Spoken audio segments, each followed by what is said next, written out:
We're going to continue with the one and only Ivan. This is part 15. And when we left off, Ivan wanted to show Julia his paintings, and she doesn't get it. And her and her dad start to walk away. He had pushed all the paintings through the crack, so she has the stack of paintings. And Ivan gets mad for the first time, and he beats his chest. And he jumps around in his cage, and it startles Julia and her father, and she drops all the paintings, and they scatter all over the place. And she finally is starting to see. She sees the H.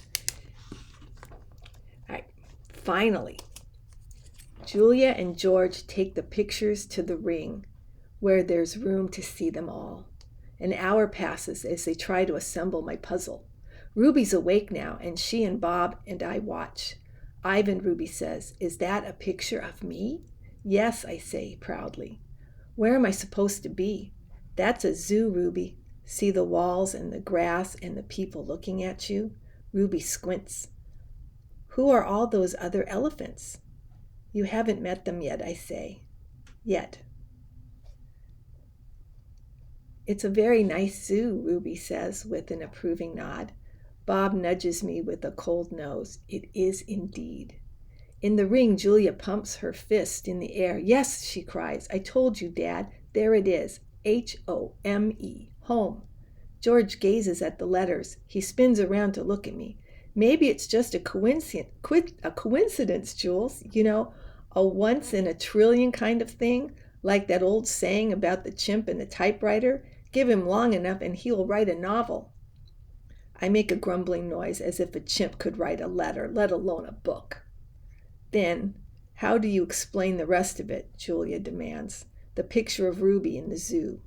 "How do you know it's a zoo?" George asks. "See the circle on the gate? There's a red giraffe in it." George squints and tilts his head. "Are you sure that's a giraffe?"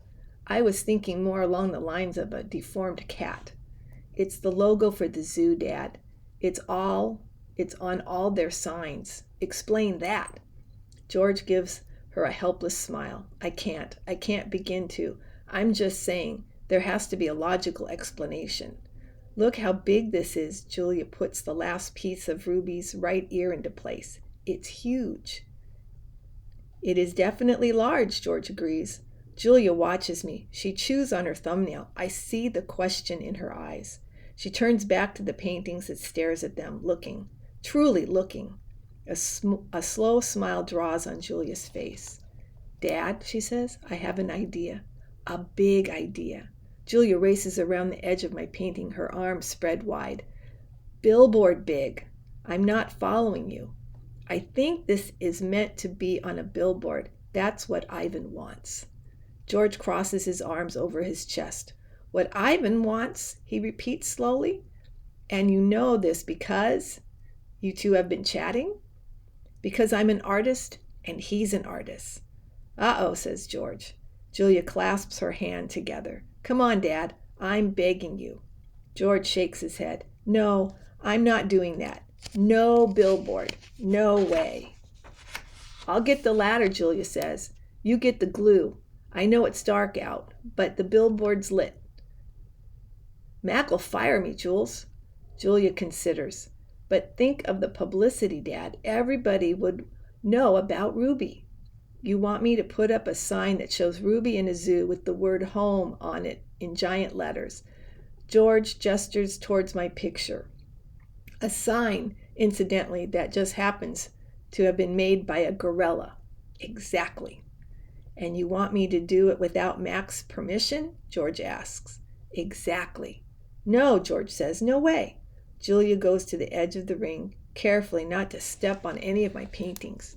She picks up Mac's claw stick. She walks back and hands it to her father. George runs a finger along the blade. "She's just a baby, Dad. Don't you want to help her?" "But how would it help, Jules? Even if lots of people see Ivan's sign, it doesn't mean anything's going to change."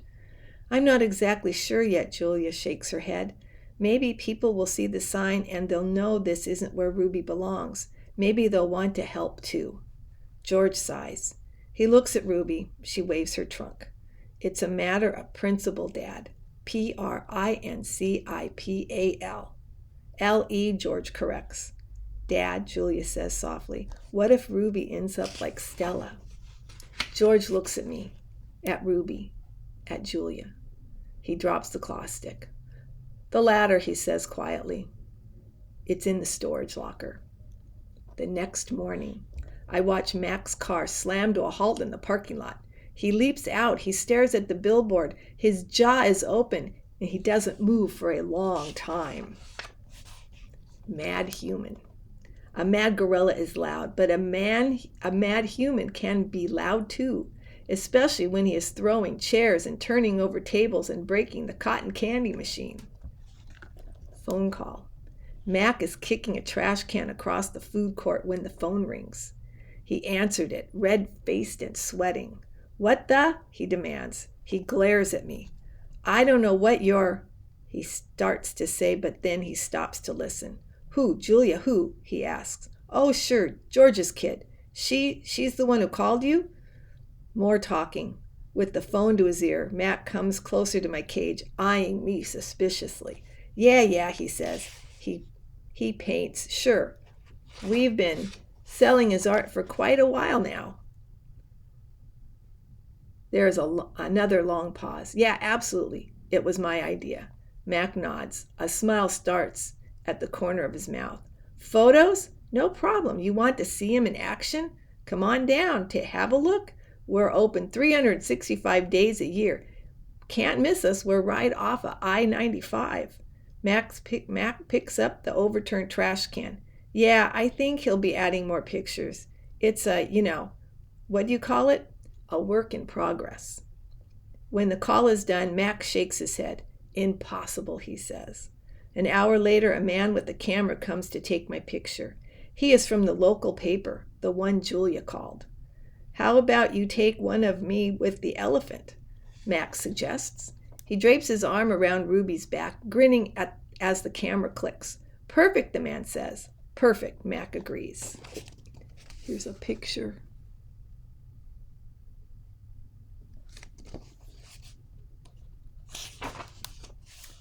A star again. A photo of my billboard is in the newspaper. Mac tapes the story onto my window. Each day, more curious people arrive. They park in front of the billboard. They point and shake their heads. They take photos. Then they come into the mall and buy my paintings. While visitors watch, I dip my hands in fresh buckets of paint. I make pictures for the gift shop and pictures to add to the billboard. Trees with birds, a newborn elephant with glittering black eyes, a squirrel, a bluebird, a worm. I even paint Bob so he can be on the billboard too. I tell him he likes the picture. I can tell he likes the picture, although he says I didn't quite capture his distinguished nose.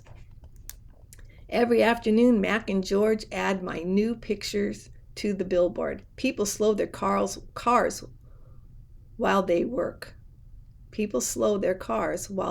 Drivers honk and wave.